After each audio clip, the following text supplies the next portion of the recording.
It was great. I actually graduated in the fall.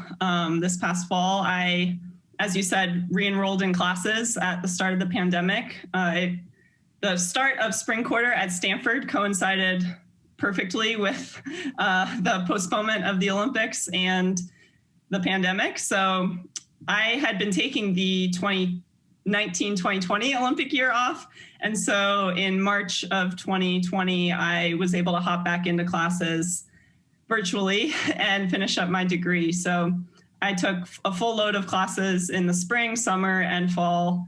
And it was really great. It was great to have that, to keep my mind occupied and to complete my degree earlier than I expected. It was a really nice silver lining for 2020. I took some really interesting classes in the spring, which was right at the beginning of the pandemic. I took a class called Global Change and Emerging Infectious Disease. And that class was scheduled before the pandemic really broke out. And so they really adapted the class to focus on coronavirus and take a few classes, usually one per week or one every 2 weeks, to just do a deep dive and answer questions. We had some of the experts in the country on the call. I mean, just our professors. One of them was working with the state of California on the response. And so we got a little insight, and it was really neat to just hear from experts when I think we were all watching the news a little more frequently than we ever were. And so it was nice to kind of step away from the news and just hear directly and be able to ask questions and learn about why this is happening. You know, where do we go from here? How is the response going to be? What's it looking like in terms of treatments or vaccines, like how that development process works, all those things. So really interesting class. I took a lot of really interesting classes over the past year. I majored in psychology and finished up a minor in political science as well. So just a really great time to be taking all of those classes, and still training at Stanford, and training's been going great. That feels like a while ago to me now, but it really was only 3 years ago, I guess.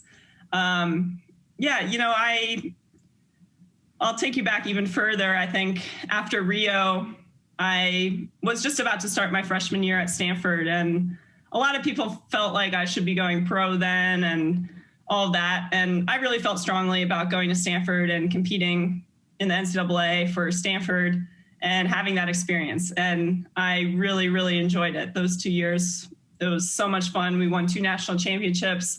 I was on some pretty historically great national championship teams with my Stanford teammates. And, you know, I was rooming with my teammates and going to classes with my teammates. And that was so much fun. And going into Stanford, my coach, Greg Meehan, who's the head Olympic coach for the women this year in Tokyo, he always voiced his support for me that, you know, this would be a mutual decision, that Greg would be very supportive of whatever I felt, or however many years I wanted to compete collegiately, and when I would turn pro and things like that. And we had a lot of discussions, and we both felt like it would be really good to turn pro after those first 2 years of collegiate swimming. Kind of projecting out to Tokyo and thinking that if I were to swim 4 years of Stanford collegiate swimming, that would take me right to Tokyo. This was back when it was going to be 2020. And we felt like I needed a little bit of an adjustment period in being a professional swimmer. And so I didn't want to turn pro in March of 2020 with the Olympics being in August of 2020. And we felt like I needed kind of a year buffer. And so I turned pro in April of 2018, coming off of my second national championship with Stanford. And I was very happy I am very happy with that decision. I've been able to continue to train with Stanford, the collegiate team, along with a handful of professional swimmers who swam for Stanford. So we have a nice little group, both our little professional group as well as the Stanford swim team. It's just a great team to be a part of, and I feel very fortunate to have had the the best of both worlds, really, to be able to compete for college and really get that experience of having those friends, having those teammates. I have friends for life on that team, on the teams that I was a part of with Stanford. And I've been able to get my degree, have a top-notch education, be around some great swimmers, and continue to train with them on a daily basis. So that's a little bit of my thought process and a bit of just reflection on how happy I've been at Stanford over these past couple of years.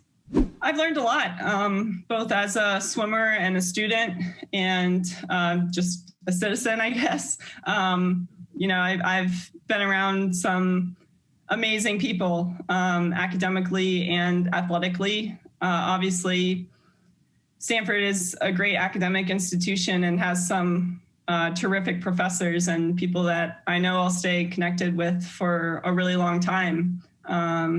People that really have cared about me, cared about my success, both academically and athletically. And of course, athletically, the great success that Stanford has had. And it's been really fun to be around those kinds of people that are really motivated to be at the very best in whatever sport they compete in. And it's fun to just interact with those kinds of athletes. The women's basketball team just had an incredible run, and just to see their hard work up close. Coach Tara Vanderveer is a very dedicated lap swimmer. So we see her on a regular basis at the pool, and that's a lot of fun. So it's just fun to cheer each other on and have that extra support system, that extra community. Again, it's just another thing that I've kind of added to my toolbox, I guess, leading into Tokyo, that I haven't had in the past, in past Olympic cycles. I've had this amazing experience at a school I really love, in a great place and with great people. And I've really appreciated all of their support, again, athletically and academically over the past 4 or 5 years. And I'm really thankful for that kind of support.